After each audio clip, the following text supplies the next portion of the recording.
আসসালামু আলাইকুম ওয়া রাহমাতুল্লাহি ওয়া বারাকাতুহু। সম্মানিত দর্শকবৃন্দ, আজকে আপনাদের সম্মুখে যে বিষয়টি নিয়ে আলোচনা করব সেই বিষয়টি হলো কঠিন বিপদ থেকে মুক্তির আমল। এই বিষয়টি খুবই কঠিন এবং মর্মান্তিক হয়ে দাঁড়ায়। অর্থাৎ মানুষের জীবনে অনেক সময় এমন দুরবস্থা এবং কঠিন বিপদ আসে যার ফলশ্রুতিতে দেয়ালে পিঠ থেকে যায়। তখন আমাদের কি করার, কি করণীয়, কি আমল সেগুলো আসলে আমরা জানি না। না জানার কারণে আমাদের হতে পারে সেই বিপদটা তাড়াতাড়ি হয়তো কাটে না। আল্লাহ তাআলার কাছে দোয়া করার মাধ্যমে এই বিপদ থেকে আমরা উদ্ধার হতে পারি খুব দ্রুত। অথচ কোরআনে হাকিমের মধ্যে আল্লাহ পাক রব্বুল আলামিন মুমিন বান্দা বিপদে পড়লে কি আমল করবে, কি দোয়া করবে সেটি আল্লাহ পাক রব্বুল আলামিন শিখিয়ে দিয়েছেন অনেক আগে থেকেই।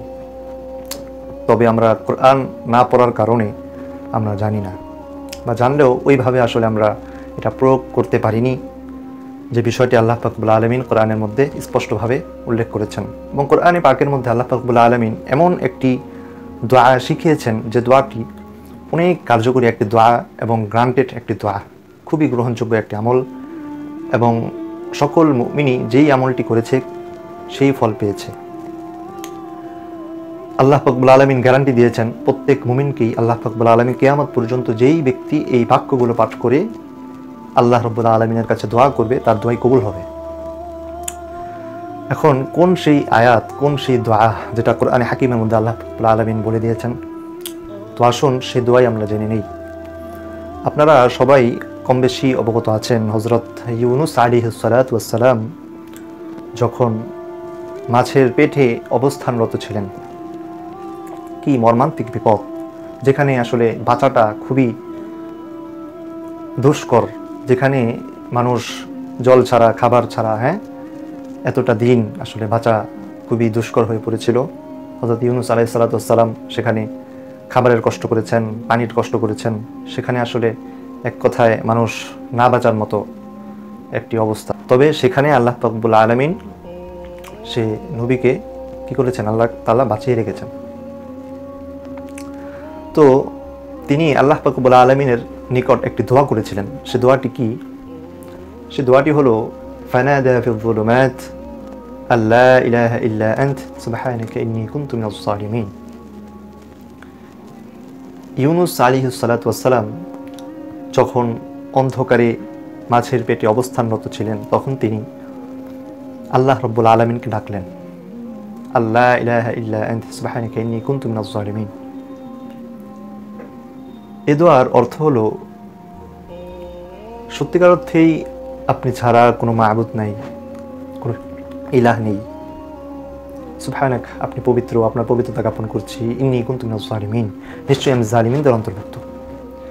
এত চমৎকার একটি দোয়া হযরত ইউনুস আলাইহিস সালাতু ওয়াস সালাম করেছেন, যার ফলশ্রুতিতে আমরা দেখতে পাই আল্লাহ পাক রব্বুল আলামিন তার দোয়াকে কবুল করে নেন। আল্লাহ পাক রব্বুল আলামিন বলেন ফাস্তাজাবনা লাহু, অতঃপর আল্লাহ পাক রব্বুল আলামিন তার দোয়াকে কবুল করে নেন।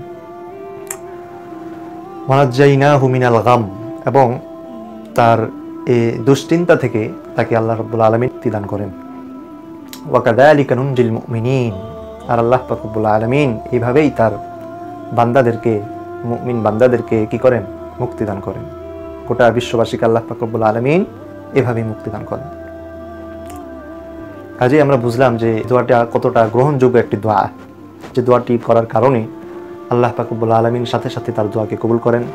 এবং শুধু তাই নয়, হযরত ইউনুস আলাইহিস সালাতু ওয়াস সালামকে যে মাছ খেয়েছিল, সেই মাছকে আল্লাহ রাব্বুল আলামিন আদেশ দেন যে তুমি তাকে ভূপৃষ্ঠে নিক্ষেপ করো, জমিনে নিক্ষেপ করো। তখন জমিনে নিক্ষেপ করলো, বমি করার সাথে সাথে বমি করলো, অর্থাৎ মাছটা পারে গিয়ে বমি করে হযরত ইউনুস আলাইহিস সালাতু ওয়াস সালামকে জিন্দা বের করলেন আল্লাহ তাআলার আদেশে। সেই কঠিন দুরবস্থায় এতদিন যাবত না খাওয়া, তো তখন আল্লাহ পাক রব্বুল আলামিন তার জন্য লাউ গাছের ব্যবস্থা করলেন, লাউ গাছের ব্যবস্থা করে দিলেন। তো সেই লাউ খেয়ে উনি জীবনযাপন করলেন, সুস্থতা হাসিল করলেন। এই দোয়াটা অত্যন্ত চমৎকার একটি দোয়া, এবং আল্লাহ পাক রব্বুল আলামিন গ্যারান্টি দিয়েছেন যে এই দোয়াগুলো পাঠ করে, এই বাক্য পাঠ করে পৃথিবীর মধ্যে যত মুমিন বান্দা দোয়া করবে আমি সবার দোয়াকে কবুল করে নিব। সুবহানাল্লাহ। রাসূলুল্লাহ সাল্লাল্লাহু আলাইহি ওয়াসাল্লাম হাদিসের মধ্যে বলেন, যে ব্যক্তি ইউনুস আলাইহিস সালাতু ওয়াসসালামের এই দোয়া পড়ে দোয়া করবে তার দোয়া কবুল হবে, এতে কোনো সন্দেহ নেই। অর্থাৎ তার দোয়া কবুল হবেই হবে। কাজেই বোঝা যায় যে এই দোয়াটা খুবই কার্যকরী একটি আমল এবং এটার সাথে সাথে ফলাফল ভাই। আপনি যে কোনো বিষয়ের ক্ষেত্রে আপনি বিপদে পড়ার সাথে সাথে আপনি দোয়াটা করবেন, ইনশাআল্লাহ বিইذনিল্লাহ আপনি ফলাফল পাবেন। আল্লাহ পাক রব্বুল আলামিন আমাদেরকে এই দোয়াটি বেশি বেশি করার তৌফিক প্রদান করেন এবং আমাদের জীবনের বালা মুসিবত দূর করে দেন। ওয়া আখিরু দাওয়ানা আনিল হামদুলিল্লাহি রাব্বিল আলামিন। আসসালামু আলাইকুম ওয়া রাহমাতুল্লাহি ওয়া বারাকাতুহু।